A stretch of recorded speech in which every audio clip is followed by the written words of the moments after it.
Good afternoon. I'm Andy Van Kleunen. Thanks for joining us again for another NSC Fireside Chat. Normally, when I open these fireside chats, I introduce myself as the CEO of National Skills Coalition, but I'm coming to you in a slightly different capacity today as the outgoing CEO of NSC, so that I can introduce you to our incoming CEO, Robert Espinoza. Now, some of you may already know Robert. He's been a long-standing partner in NSC's work over the years. He served as a member of our healthcare industry recovery panel back in 2021 when we were meeting with the Biden administration and Congress about what they could be doing to invest in the skills of our country's caregiving workforce to give them access to better paying careers. And he's been a content expert on our industry partnership work, particularly within the caregiving sector. He's been a speaker at past NSC events, including our Skills in the States Forum. So many of you already may know Robert, but for those who don't, just to give you a little bit more background on him, he is just finishing up a decade as the Executive Vice President of Policy for PHI, the nation's leading organization on the direct care workforce. And he's a nationally recognized expert at the intersection of workforce development, equity, and job quality.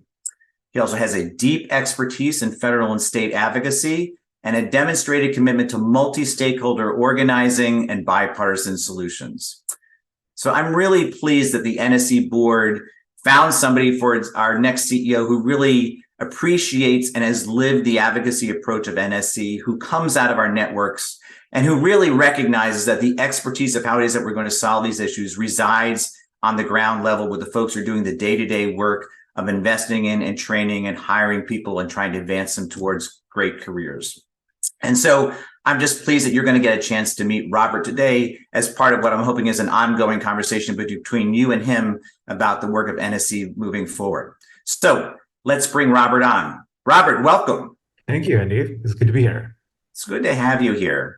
It was good to see you in person. We were both at the Skills in the States Forum that NSC held in Baltimore a few weeks ago. So it was great to kind of catch up with you there in person, but good to talk to you on screen today. And again, congratulations about your new post at NSC. I mean, we're all very excited to see what you and the NSC team are going to be doing to lead the work into 2024 and beyond. But I wanted to use this time to give folks a chance to get to know a little bit more about you. What brought you to wanting to work in this way with NSC and some of your thoughts about the future. So let's start with you personally. Let's get into a little bit of your personal story. Like what professionally and personally happened in your life that made you think that you wanted to come to this post to help lead NSC? Yeah, it's a great question. I mean, I think I want to share two stories. The first story is personal. My grandfather on my dad's side was a unionized steelworker in the 30s and in the 40s and 50s. And I remember growing up as a child, I remember hearing all these stories about the importance of unions, the importance of workers. We were taught from a very young age never to cross a picket line. And we just had this worker ethos, I think, embedded in us. And so as I got older, as I really began in my career, I began thinking about the ways in which our society supports and often does not support workers enough to succeed in their industries. The second story is that about 10 years ago, I was working in the aging services world. I was working at a national organization that supported older adults. And we had hired an organization that focused on direct care workers, so home care workers and nursing assistants called PHI, which would become my employer.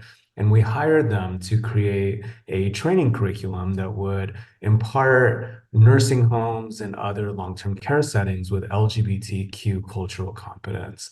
And it got me thinking about the ways in which the lives that older adults and people with disabilities live is so reliant on the jobs that workers have. And I think about that with NSC, and I think about that with many organizations that are in the workforce development space, that they're not just creating jobs that help workers with their economic security and help support the economy overall, but they're supporting workers who have a real impact on people's lives. And in the direct care context, it was people who really needed that long-term care support, whether they were in their homes, in assisted living setting, or another long-term care setting. So it's a real honor, Andy, to follow in your footsteps, to really think about the ways in which we can continue to strengthen this remarkable organization, and how do we really strengthen the workforce development sector overall. Mhm. Yeah, that point about um, looking at what we should be doing for working people, both for their own careers and their own families' prosperity, but also how that has multiplication benefits for any of a number of different places, including in the context of caregiving. Job quality leads to care quality, right? A more stable, better trained workforce in turn brings better quality care. And we can think of other versions of that in a lot of other kinds of industries that we're working in. And I think it's a big part of what we're trying to do at NSC, to kind of show this is really a national need. It certainly is needed for the working people who should be given more opportunities, but it also is going to be to the benefit of the industries that we're investing in, and for the people who are served by those industries, who are customers of those industries. That's right. I mean, I think that I often in my previous role, I relied on the incredible analysis and partnership and collaboration model the National Skills Coalition had created to inform my own thinking. Because what we see often in this country is that there are a wide range of players who are impacting the jobs and the job quality of workers, from companies, from small businesses, to policymakers, to advocates, and so many others. And the only way to really transform workers across any industry is to really bring those groups together, to think about what good jobs look like. Absolutely. Well, so clearly in your work, that idea about where it is that investing in people's skills, investing in worker advancement, how that has benefits for our entire society. Let's talk a little bit about the role that National Skills Coalition has been playing in that particular set of conversations, both in Washington and the States. I mean, you've been a longstanding ally and partner of NSC's work over the years, but what's your assessment of NSC, where it is today, and what you think brought it here as a leading voice on some of these issues? What inspired me about NSC was that it had such a strong reputation. Everywhere I turned in my previous role, whether it was in government or nonprofit organizations or other stakeholders, I saw a real respect for the analysis, for the leadership, and for the vision of the organization. And I often relied, as I mentioned earlier, on so many of the outputs that the National Skills Coalition put out. I think when you look at what it means to improve jobs, it's important that we think about many of the areas that the National Skills Coalition already focuses on. Things like training, things like upskilling, creating career pathways that create real advancement opportunities for workers across industries, and data equity, right? How do we better understand the ways in which these jobs are supporting workers' lives and the economy? And so I think all of those elements, all those dimensions of the coalition, are just really powerful and really impressive about, in terms of moving forward the lives of workers and the jobs of workers. I also think we're living in a political environment where we do need bipartisan policy solutions. And I think that has been part of the National Skills Coalition's ethos, that you have to work with people across the aisle. You have to make sure that the policy ideas, that the political imagination that's behind training and advancement for workers across industries, that it's resonating with people across political identities, across geography, across other characteristics. And I think that's something that's really impressive about the National Skills Coalition and about the partners around the country, is that people are coming together across differences to try to improve jobs for everyone. Mm-hmm. Yes, this idea that we can bring a range of different stakeholders together around this issue. And we believe, and I think have effectively demonstrated, that you can bring folks from different parts of the political spectrum around these issues as well. It's just a matter of making it more of a priority, right? And I think that the organizing and advocacy background that you bring to NSC resonates very much with kind of how it is that we've thought that this is how it is that we get this issue onto the political radar screen in a different way than it's been seen by policymakers in the past. And so I'm very excited about the fact that you bring that from a particular window and working on behalf of workers and clients and industries and bringing that into the broader work that NSC is doing. I think it's going to be a great match, and really excited for what you're going to lend to that. Likewise. And I think you might have seen this in your work at the coalition as well, Andy, which is something I saw at PHI, which is that the energy is very much on the ground, right? When you go into states, whether it's a red state, a blue state, and everything in between, what you see are people across the spectrum really interested in trying to figure out how do you strengthen the workforce, because the workforce is so central to civil society, to our lives, to the economy. And I think that what I saw at PHI was that we were working specifically on improving jobs for home care workers and nursing assistants. And when we would organize meetings at the state level, regardless of what state we were in, we would see people representing unions and governments, payers, long-term care companies, et cetera, et cetera. And I think seeing that kind of diversity across industry and across perspective at the table is so exciting, because it tells you that people are really energized for making the kind of changes that we need for workers these days.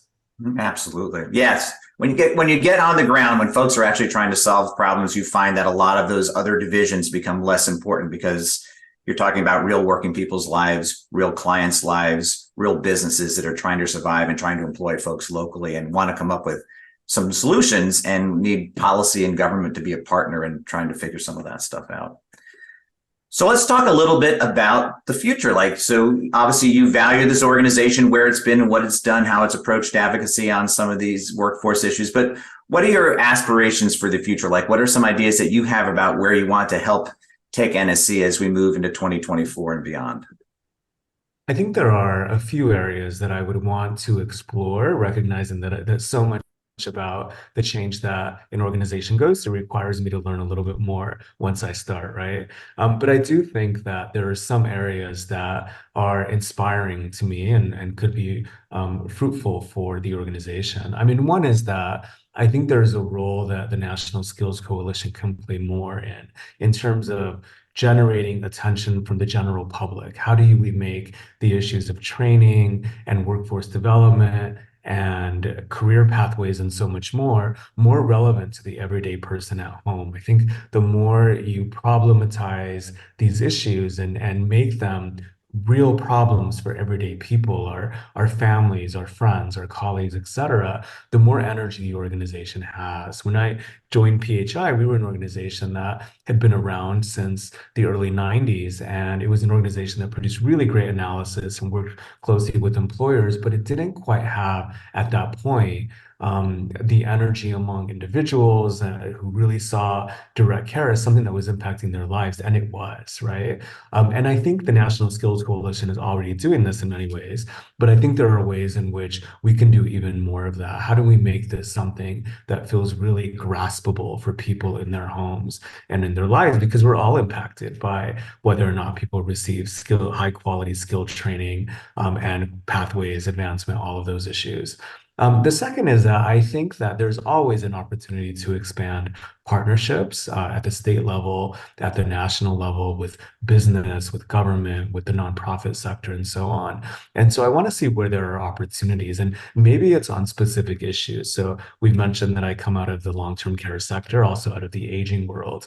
And I think there's opportunities in both. I do think that we're seeing more and more older people working across industries, and there are ways in which we can support people in their older years to make sure that they have the training and the advancement opportunities to succeed.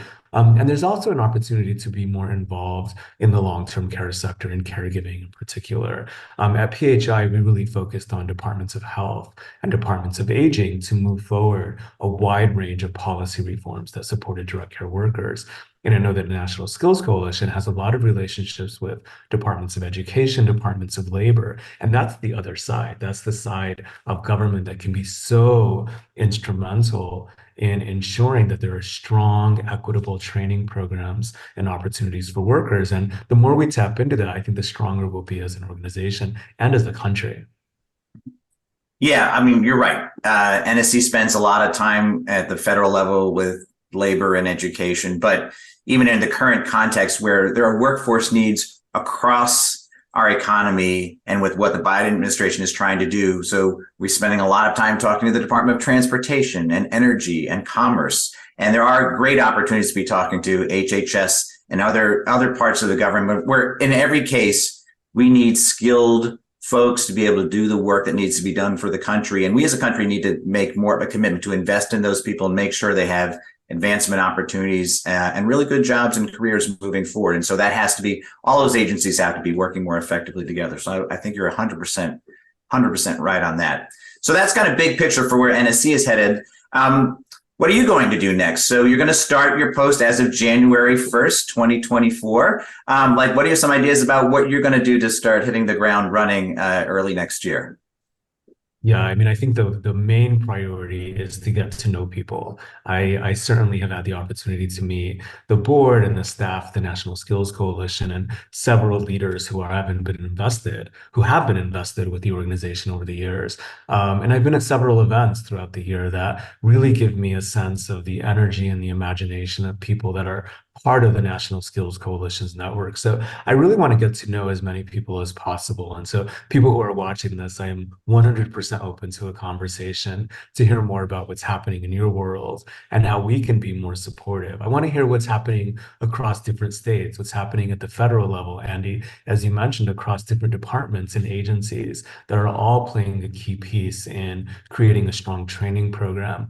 And I just want to get a sense of the flavor of what is on people's minds, what are people's ideals for what we can achieve as a country and as an organization. The second is that I want to really build on the successes of what the coalition has done over the last year, over the last several years. And so that requires learning a little bit more in person and in practice about everything that the coalition has done so that I can understand what can be strengthened, what can be leveraged, what can be expanded, and so that people who have come to rely on the coalition for key outputs, for publications, for events, et cetera, that they know that those will still be present, but we're simply entering a phase where we get to make all of that even stronger. So those are the two areas that I'm going to initially focus on. That sounds great. You're going to have a lot to do there, but I know you've got a lot of willing folks throughout all of NSC's networks that I'm sure are anxious to talk to you to share their experiences and their expertise, because as you know, NSC's, the best thing we know is what is known by folks on the ground. That's how it is that we develop the policies that we advocate on. That's how we share what industry practices and where it is that government could be a better partner. And so I know you'll have a lot of folks are willing to share some of that expertise with you. I think it's going to be a great first year for you as you get a chance to get out there and start to talk to folks. So listen, it's been really great to talk to you today. Thank you for joining me. Congratulations again on the new post. I'm really excited to see what you and the NSC team and all of its leadership are going to be doing in the coming year. Of course, I'm always there to support you in that. But come January 1st, you're going to be the new boss. And I look forward to seeing what happens with all of that. Likewise, I'm really excited to get to know everyone and to work closely with everyone in the field to really make this as strong of an organization as possible. Thank you, Andy. Absolutely. And for all of you that have been watching today, if you want to keep track of what NSC is going to be doing under Robert's leadership moving forward, if you're not on our email list yet, please subscribe. You can go to our website at www.nationalskillscoalition.org to get all the updates about what NSC is going to be working on next year. It's going to be an incredibly important year, 2024, for a range of things that are happening both at the national level and in the states. And I know you're going to want to keep track of all of that as it advances. And we want you to be involved in it too. And so we want to give you some opportunities to figure out where to weigh in with policymakers on some of these issues. But until then, wishing all of you a great holiday season. Enjoy yourselves. And we'll all be back in touch with you in 2024. Thanks a lot and have a great afternoon.